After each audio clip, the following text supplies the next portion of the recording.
welcome back to Champion the Passion, a weekly pro wrestling podcast where we inspire you to champion your passions and celebrate the joy in what you love. I'm your host. My name is Victoria Daisy, and today is a bonus episode. I always love doing these because today we're going to be previewing everything that is going to be happening tomorrow on WWE Night of Champions. It is the next PLE on the lineup, and I am very excited. But before we dive deeper, don't forget to leave a 5-star review if you enjoyed. Follow me at It's Victoria Daisy across all social platforms and follow Champion the Passion across all streaming platforms. But let's dive right in. And if this is your first time watching one of my preview / predictions videos for a PLE, just to preface, I usually have notes for all of my episodes. When I recap all the shows, I have notes that I read off of so I can remember everything. But when it comes to PLEs, I do not do that. I love to go off the fly. So on my phone, if you're watching the video version, I have my phone up here and I have a list of all the matches. And we're just going to go one by one and I'm just going to give you my candid thoughts. I have not premeditated any of this. I just hit record and we're going to dissect it all together. And I love doing this because it just feels more natural. It just feels like a conversation. It's not like anything premeditated like my other podcast episodes where, I already know exactly what I'm going to say and how I feel, but this is just going to be like in the moment. And I think that's so fun. So let's dive into the first match that got announced, and that was John Cena defending his WWE Undisputed Championship against the voice of the voiceless CM Punk.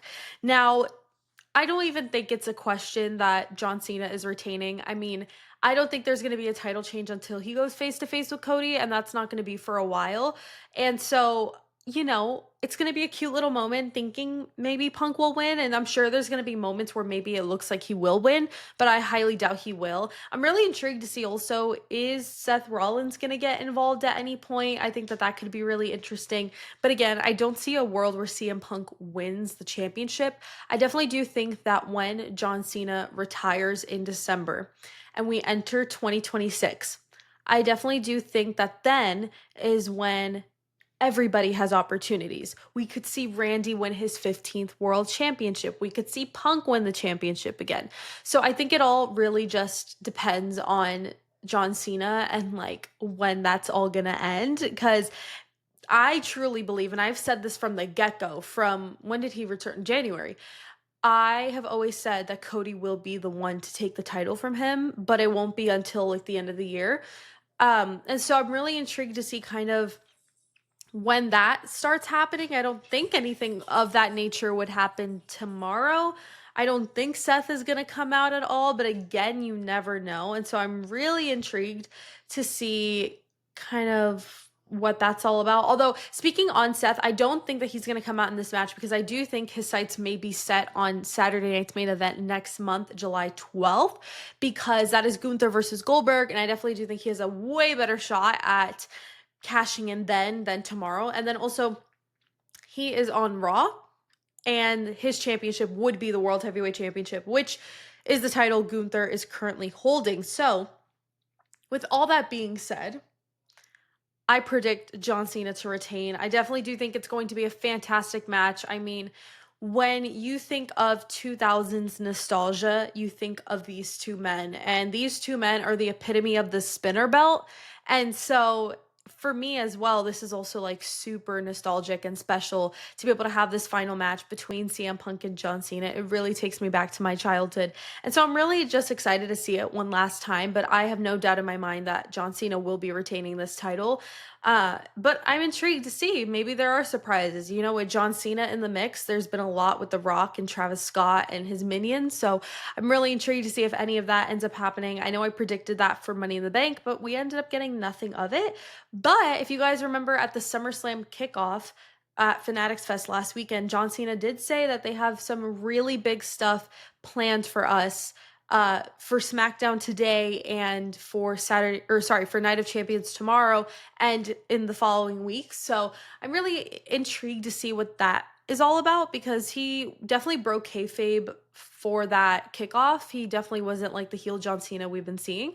So I do believe him that there is stuff that, they have planned that we don't know or aren't expecting. So again, I'm really excited to see kind of what that's all about. Also, I want to mention this is the first time in a while where a PLE has over 4 matches. We have 6 total matches, which is huge. And I could not be more excited. But speaking of matches that I'm excited for, let's talk about one of the queen. Actually, I was gonna say one of the blanks, but the King and Queen of the Ring tournament finals are tomorrow. So let's talk about the Queen of the Ring tournament finals. We have Asuka versus Jade Cargill. Now, I have so many thoughts.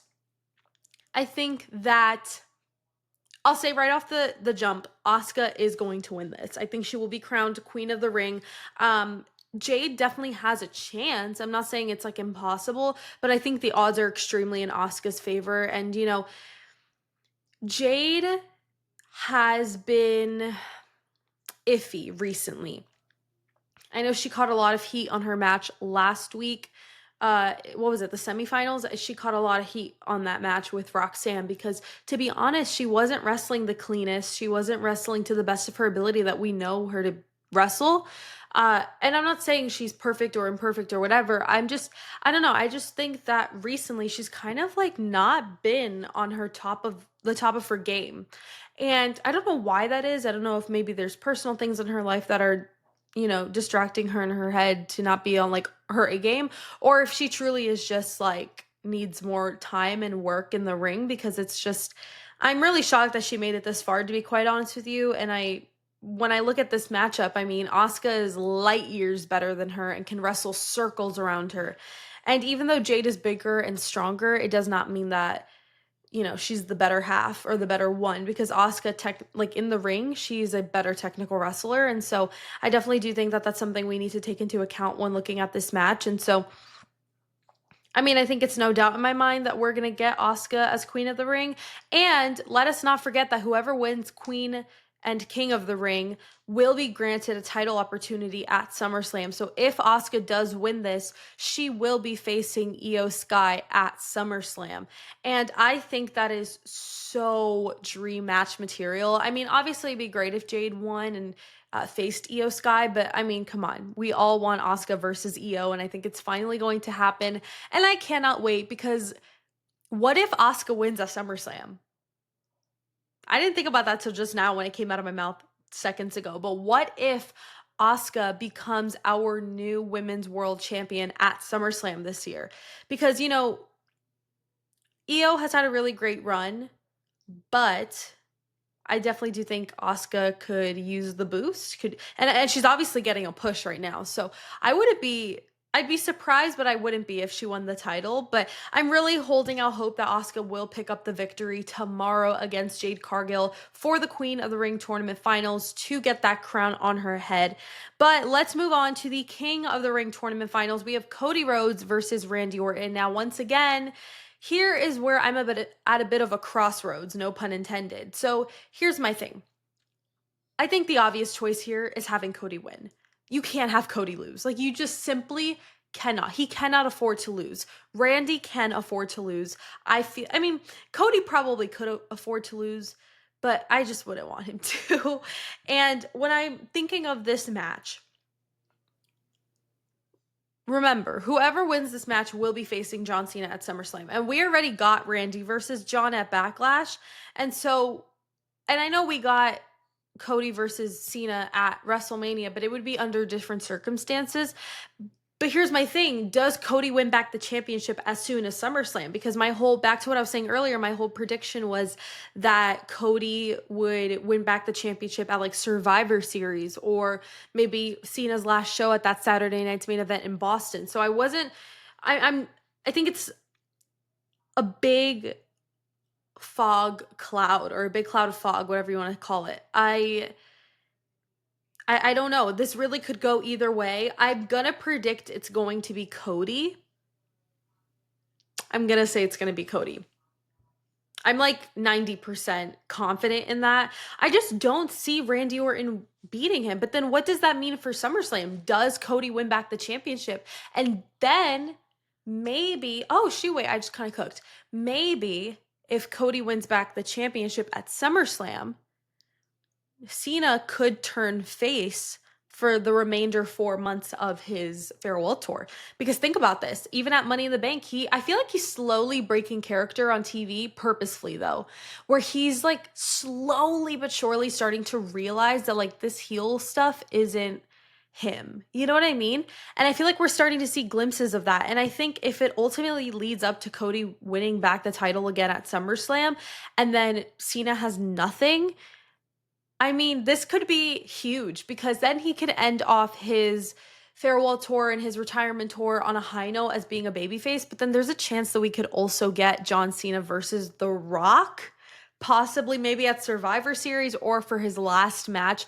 I think that would be epic. And the only way that can happen is if John Cena then turns on The Rock by becoming a babyface, maybe siding with Cody, or maybe not even siding with Cody, but just turning on The Rock in general. I think that could be something really huge. And so I don't know. I think it would be really exciting. And I really hope that something like that does end up happening because I think it would be so awesome. But in the end, I'm going to predict Cody Rhodes is taking that dub and he is going to SummerSlam to beat John Cena for the WWE Undisputed Championship. But let's move on to the next match. We have a street fight between Rhea Ripley and Raquel Rodriguez. Now, this is huge because if you guys know their history, from way back when in NXT, I mean, this match has a lot of history attached to it. And I don't think they're going to hold back one bit. This is a match we've been dying to see. To be honest, and I've said this a little bit, I really wish this match had a lot of more buildup. This really only came about in a couple days. And so I really wish this had more buildup, but I'm still glad nonetheless that we are getting this match. And I wonder if it's going to turn into anything after, which I hope and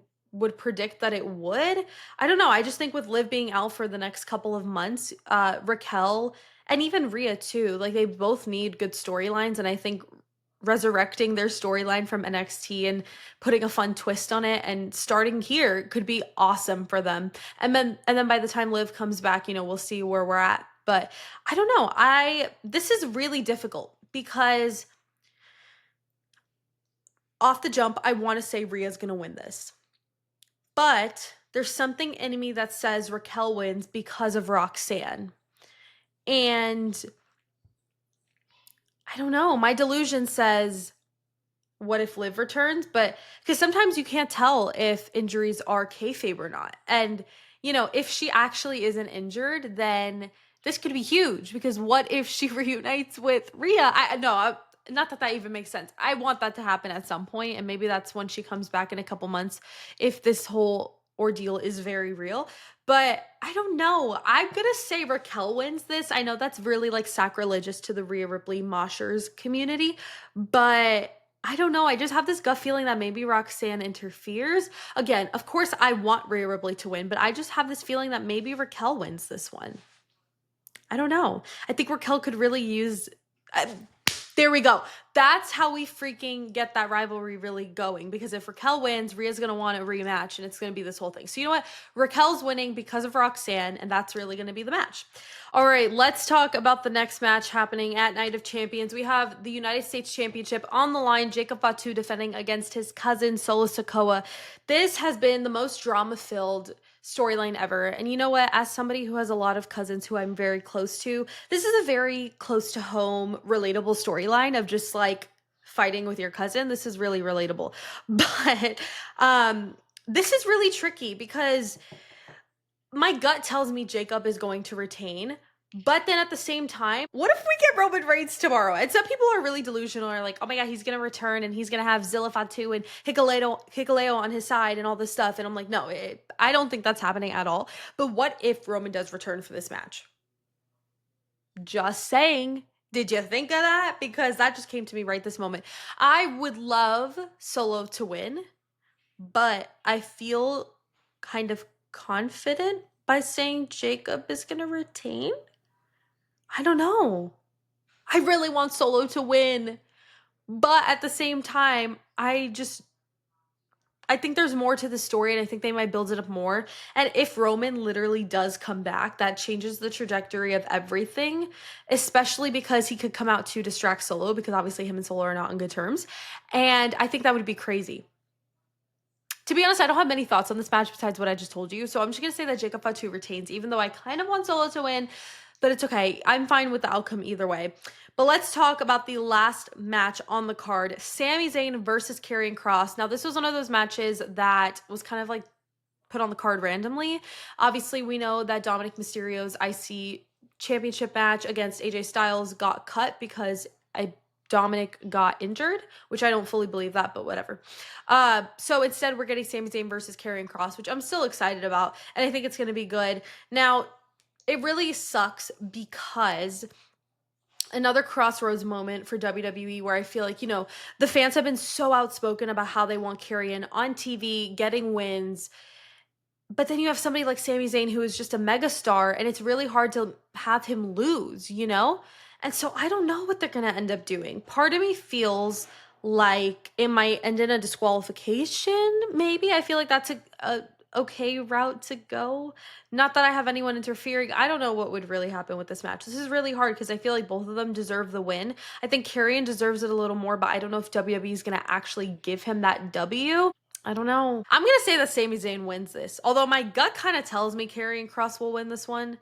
I don't know. I'm a little bit torn on this one, but let's see what ends up happening. Don't forget to watch WWE Night of Champions streaming exclusively on Peacock tomorrow, June 28th at 1 p.m. Eastern, 10 a.m. Pacific. It is going to be such a phenomenal show, and I cannot wait. I have a gut feeling some crazy things are about to happen, and I don't want you guys to miss out. Thank you guys so much for watching and listening to this episode of Champion the Passion. Don't forget to leave a 5-star review if you enjoyed. Follow me at It's Victoria Daisy across all social platforms, and follow Champion the Passion across all streaming platforms. Don't forget to champion your passions and celebrate the joy of what you love, and I'll see you guys in the next episode. Bye!